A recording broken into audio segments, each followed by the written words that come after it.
Nous sommes actuellement au Vaisseau, donc c'est pour une exposition pour l'intelligence artificielle, donc pour les petits et les grands. Le Vaisseau, c'est un centre de culture scientifique, technique et industrielle, donc on a industriel dans le nom, donc il nous fallait une exposition sur une thématique voilà, d'industrie qui peut être un petit peu compliquée pour le jeune public. Nous, voilà, on s'adresse avant tout à un public de 3-12 ans.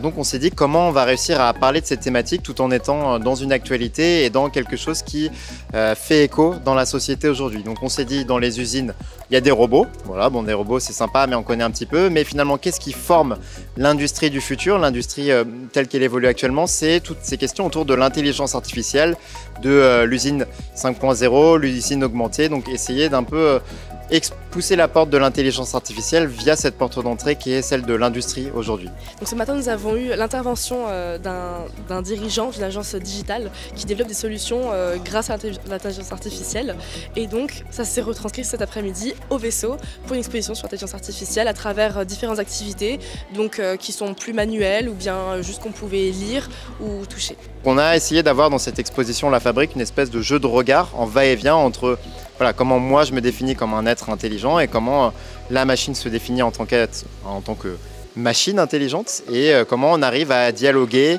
à se concilier l'un l'autre et à former des choses. Puis découvrir aussi que l'intelligence artificielle ne s'arrêtait pas juste à des connaissances qu'on lui infligeait, qu'on lui donnait. Ça pouvait aussi se créer autour d'un échange où en fait ces connaissances s'émancipaient grâce à un échange d'informations, par exemple avec un jeu, comme par exemple le morpion d'après ce qu'on a pu voir. Elle pouvait même transformer une photo en la mélangeant avec une peinture d'un grand artiste pour au final faire une toute nouvelle œuvre. On va venir juste donner un avant-goût, la base du propos pour se dire comment ça marche et comment derrière on peut se poser plein de questions autour de ces technologies-là.